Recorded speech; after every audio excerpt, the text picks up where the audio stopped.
You're listening to Becoming CEO, where we share our journeys as solo founders to becoming the CEO of seven-figure businesses. And these are our behind-the-scenes conversations as we figure it out. And these are things that most people just aren't sharing.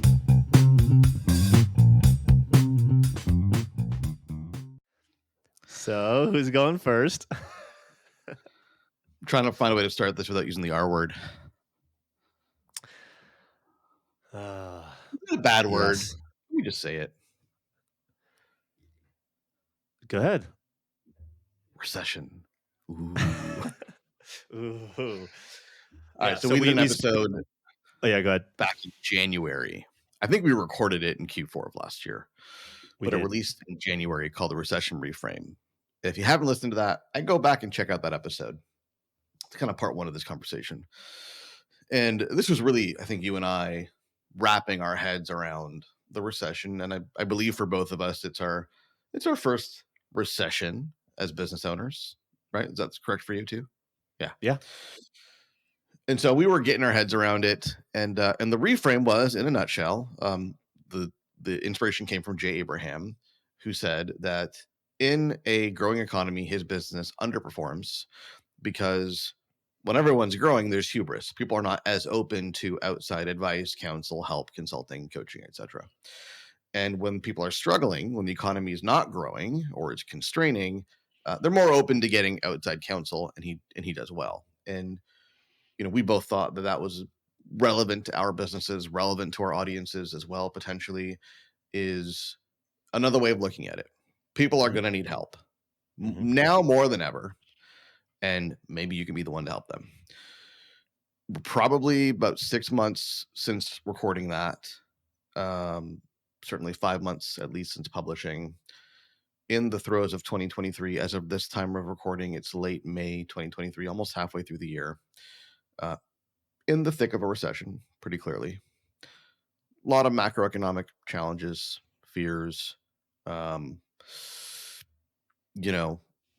or perceived, who knows, right? But a lot of talk, right? And so how are you feeling, Greg? I mean, I think technically by definition, we're not in it yet, but usually by the time we're announcing that we're in it, it's already, we had been in fair. it. That's a bit of an assumption. Yeah. Yeah. If it's 2 quarters, then we'll find out pretty soon. Yeah. Certainly feel everyone's acting like we are, which, that kind of is the conclusion. Technically, whether it's a recession or not, if we're all behaving like it is. Yeah. And so, I mean, one thing that I noticed was, so I was at this event a few weeks ago, and the topic came up. And what I find interesting is the only people, I only hear a few people talking about like actually talking about it in the marketplace, like in our space, like in their like that, the saying that it's actually impacting them right now. Which it's like, all right, well, if the only people that are talking about recession are, the coaches and consultants, is it something to really be worried about? Because I haven't heard our clients mention it at all. They have talked about, hey, like what's going on with the economy. Like some of them have had the scenarios like you shared, which, before we started talking, you talked about a client or prospect who was going to get started, but then lost a deal, or a deal didn't go through. I think those sorts of things are happening. I don't hear them all kind of being the byproduct of quote unquote a recession. But I think to your point and to the reason we're having this talk is like, there's clearly something happening, because conversations like that we're having as well. We're hearing from our clients and their clients and some of the prospects that we're talking to. And yeah, it almost feels like, I feel like a lot more people should be talking about this, but I don't hear a lot. And so now I'm just wondering like what the hell is actually going on. Kind of begs the question, like, should we be talking about it? And I mentioned this to you earlier. I'm a little bit conflicted. On the one hand, I do see very tangible consequences of a recessionary environment in our interactions with prospects and clients. Mhm. On the other hand, I don't want to propagate the fear Right. Yeah, either. yeah. Right. Yeah, and I think, as we talked about on that last episode, and as you hear some people say, which we seem to both kind of generally agree with, one, what Jay Abraham said, but then also the people that talk about, um, like, well, just because there's this recession, like I'm not participating in it. Like I don't, I don't see, I don't see how this is gonna impact me, right? Um, and I get that, like, because really, there's only like to me, it's like okay, like there's only so much that we can control. Like I can't control any of that. Um, and there's always seasons of business, I think, where all right, like it's a season of it's more difficult to get customers, get clients. Like the problem is it's difficult to get customers and clients, whether it's because of the recession or whatever. It doesn't change the problem that needs to be solved. How do we keep get it? How do we what do we need to do in the business to continue to acquire clients? Um, so like obviously I don't think either one of us are throwing up our hands and being like, well, it's like, okay, well, we realize that we're seeing something. It feels a little bit slower. Um, conversations, people aren't as fast to move, um, which is a byproduct, I think, of a variety of things that we as owners all have to figure out how to solve for it. I mean, because if you're going to not solve for it, well, if it truly is going to keep continuing this way, well, you're probably going to be out of business anyway.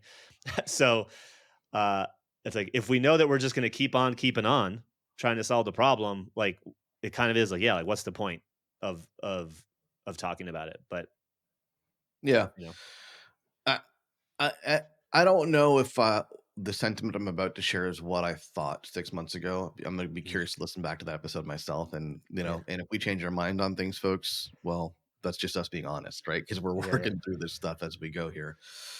Uh, I think on the one hand, like I don't really I don't agree with this notion that what recession, ignore it, everything's the same, nothing's changed, $1 trillion is changing hands every single day, get your piece of it. Like, I think that's potentially dangerous advice if it means you ignore market sentiment. hmm At the end of the day, I think you're right. It, it's hard to sell in lots of circumstances. And our job is to, ultimately sell better regardless of the circumstances, but maybe not hmm regardless of the circumstances, considering the circumstances. mm, And I think a big part of that as marketers, and if you're listening to this, you don't see yourself as a marketer, that's a problem. Because if you're hmm leading a business, you're a marketer. As marketers, our job is to understand what the market is thinking and then position products and services accordingly. hmm And if the market is freaking out and paralyzed by fear and this concern about the recession is pervasive, I think you ignore it at your own peril. Because how do you persuade somebody hmm or sell to somebody if you don't fundamentally understand where their headspace is, what they're thinking? I do agree that you can't let this essentially become an excuse because it can, if you're not careful as a hmm business owner, CEO, founder, become an excuse really quickly. Well, no one's buying or we're having trouble making sales. It's not the product, it's not the team, it's not the this, it's the other, it's the big R recession. hmm Woe is us. We are just victims of this macroeconomic phenomenon. And I'm going to just chalk up all of our failures and our inadequacies to this thing. Clearly a mistake. yeah, I agree with that. But I don't think you can ignore that it's happening and that it's affecting your customers and your prospects. Yeah, I mean, I for certainly am not. Like this month specifically is a little bit slower than I definitely thought it was going to be. Um,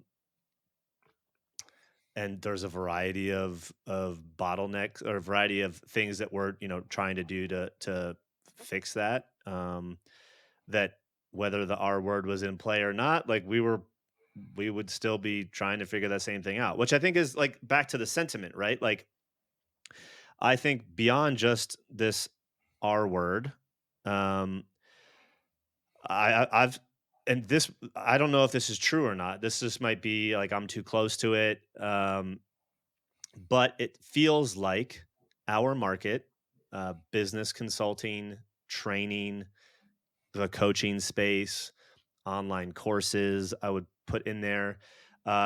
There are and again, it's gonna be different by market, but like we have similar markets. I know agencies, service providers, like entrepreneurs. Um, I think there's some people that are burned out. They're burned out from group stuff. They Some of them want the specific outcome of 100K months or whatever the bold claims are that are in the ads today. And then some are just like, I don't care about any of those bold claims. I actually want to buy coaching. And like that's the outcome that they're buying. Like they're like, I just need a coach. And like it not necessarily to hit a certain number or have this crazy you know metric achieved, but like I think people actually are buying coaching and or want coaching. And so I don't know, like we've seen the rise of a lot of businesses that we've talked about previously that like blew up, disappeared. We saw a ton of people offer guarantees and then take them away. I definitely am in groups where I see our prospects and competition, and there are people that are, you know, and there's obviously both sides. Like there's some people that are still going to continue to invest in all of these things, and there's some people that are jaded and feel like they've been burned, and they're skeptical, and there's some, people hesitant to make some of these decisions and invest in themselves via these programs, courses, because they're not sure if it's going to work. And I don't think that that's an unfair uh those are unfair questions and concerns because there's a lot of garbage out there too. And it's just like I don't think it's just the R word. I mean, like so many businesses blew up during COVID, which was not not technically a recession, but like back to what Jay said, like a lot of people were winning then. Um, and specifically people like us when my clients were losing tons of clients and or they left their job because they got fired and they wanted to create something for themselves, and so that's like in the downturn, like there's opportunity for people like us if we can help people build and launch and grow a business.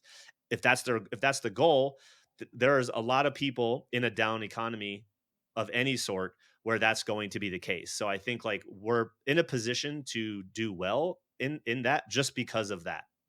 But when everybody, like the number of options that are available, um like we hear, we always ask the question in sales calls like, oh, like what have you tried, like are you looking at other options? And like even 6 months ago, like it was not it was pretty common to have them like not mention anybody. And now it's like there's always at least two things or two other programs or things like that that they're looking at because I think there's just a lot more of us, right? Like the creator economy, the ability to build a business online, like the barrier to entry is so low, which is great. But it also leads to there being a lot of options, some of which are not good, which catches up. Like, I mean, if every person you talk to in our space has already gone through 5 different programs or bought courses, like they're coming with a lot of like, hey, I know I didn't like this, I didn't get this result. Like they're going to be on. monitoring to like make sure that every interaction is worth it for them. And so I feel like it's raising the bar, which again is also a good thing. Um, but it does create challenges for people like us trying to sell and, grow a business and make it through a slow time. So like it kind of like it is what it is. Are we gonna try to keep solving it? And maybe that's like how are you thinking about if it is slow, whatever we want to call it, like what are you thinking about right now from a here's how we're gonna make our way through, or here's what I'm willing to do, here's what I'm not willing to do. That's what I'd be curious about. Yeah, in a word, positioning, I think is Hmm. really, really important right now. Mm, I don't know. There's no way to prove this. I don't know if the market is more competitive today than it was 6 months ago or 12 months ago. Anecdotally, you believe that's the case. I have people on my team that anecdotally believe that's also the case. It's hard to prove. yeah, 'Cause at the totally. same time, what we also see, and you mentioned this earlier, is a lot of people get into the game and then burn out fast, Hmm. fizzle out, right? I you know, there's somebody on my team that is really keen on keeping a current list of competitors in a spreadsheet, and I'm like, "Good luck," Yeah. because it changes every month. There's a new thing, and they never really make it, right? But they Hmm. create some stir in the marketplace. People find out about it. We hear the name. Oh, what's that? And they're gone. Mm, Like my biggest competitors from a year ago, most of them are gone, mm, and I probably wasted time even considering who they were back then because they weren't going to last. So I don't know if it's more competitive. There's certainly more noise, mm. absolutely, Yeah. and so that's where positioning becomes paramount, right? And so the questions that we're asking are, where do we fit in the mix? What are the other types of offers that are being made, and where do we stand in that matrix, if it were, right? Yeah. Um, and nothing's really changing. I think we're just doubling down on the messaging and Hmm. the positioning of our offer, and doing a better job of, I think, communicating that and helping prospects see where we fit in, and then helping them make the right decision for themselves. I agree That's with that. one. The second thing Yeah. that we're looking at is other offers that might be more, um, I was gonna say appropriate, that might be the wrong word, but might be more conducive to a recessionary environment. Can you give an example? Yeah, it's an offer that we already have that maybe we'll put some more resources in. So we have, obviously, our flagship program is 90-day pipeline. That's Hmm. primarily for existing consultants and professional service providers. And then we have an offer called the Consulting Launchpad, which is for people that want to start a consulting business. Mm, Um, there's an argument, and we're in the middle of assessing this, that the Consulting Launchpad is a great offer to have in a recession. mm, Lots of people getting laid off, like mm, COVID, right? COVID, it wasn't layoffs, it was work from home, hmm. meant a lot of people started thinking about starting their own business, freelancing, consulting, whatever it may be. With layoffs, and I hope it's not as bad as people think it might be, right? But if layoffs are going to be as considerable as many are predicting, have a lot of people that are going to say, well, I don't want to get another job. I can't find another job. Why don't I try to monetize my expertise as a consultant? So that's Mm. an example of an offer that we're looking at that might be maybe an opportunity in this macroeconomic condition. Yeah, I agree with both of those things. We're doing both of them as well. um, we, as you know, because we've talked about it offline, we've been kind of going through a deep dive messaging exercise, and just like looking at historical client data. What do they want?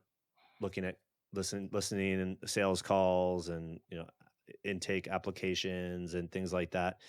And yeah, I think finding like we noticed that there's of the people that I see and that we hear are brought up on our calls as alternative options. Um, we kind of see why and how we're different from those, but I don't think we've done a uh, a good job of that positioning. Um, not saying that we're trying to position against them or anything like that, but like they fit in the market in some ways, and we realize where we fit in the market in some ways which are different. And while we serve the same market, the people within that market are actually very different, that we both do serve and want to serve. And so it's like, how do we highlight some of those things, um, so that we get more of our people?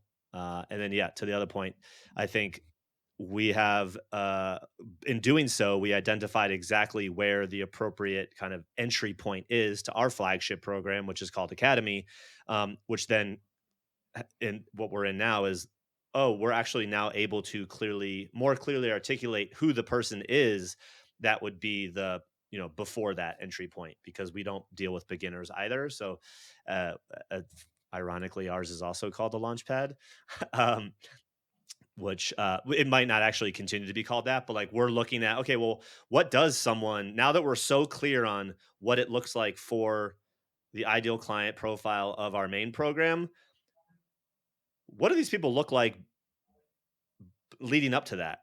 What do they actually need?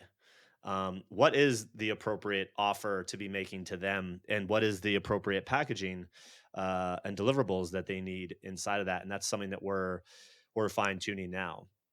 Because yeah, like you said, like people are getting let go, people are, losing clients, and they are some of them are starting from scratch. And so if we're able to help some of those people, and that, for us, I don't see that that's going to be like my lead offer.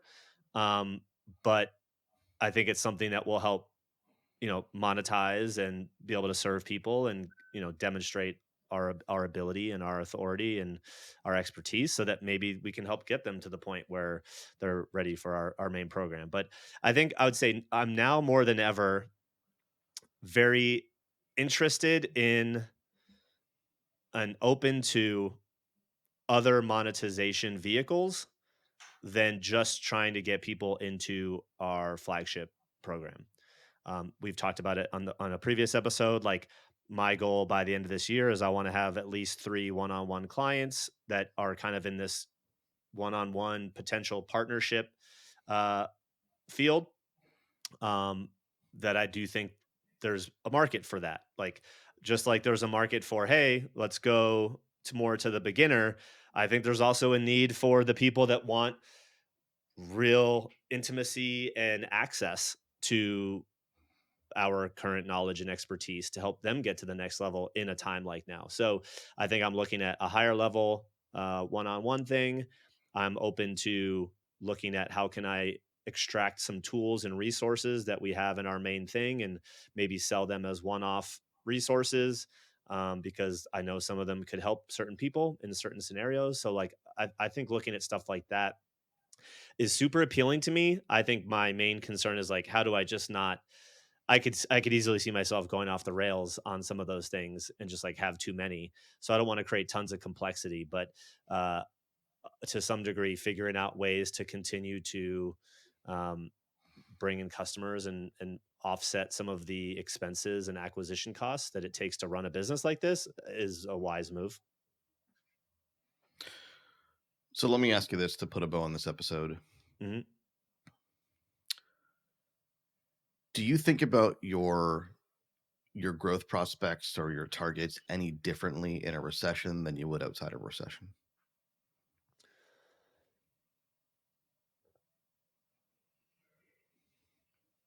Um,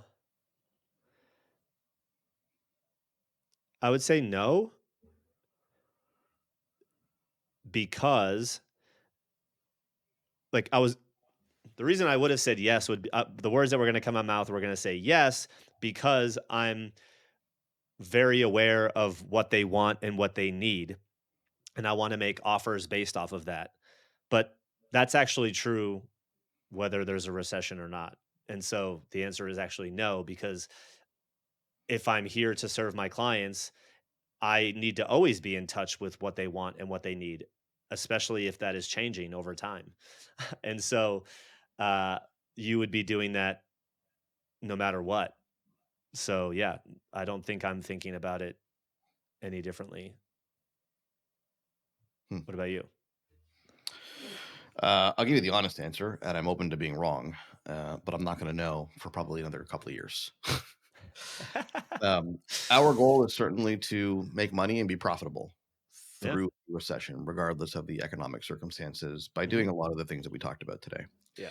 Uh, I think we will be more profitable in a booming economy because if we do the right things in a recession and we're successful, we will also benefit from a higher, propensity to spend that will come out of a recession into a booming economy and will be more profitable. So my current belief, and I am open to being wrong, is if we do the right things now, we will be successful in the recession and we will be more successful after. I would agree with that.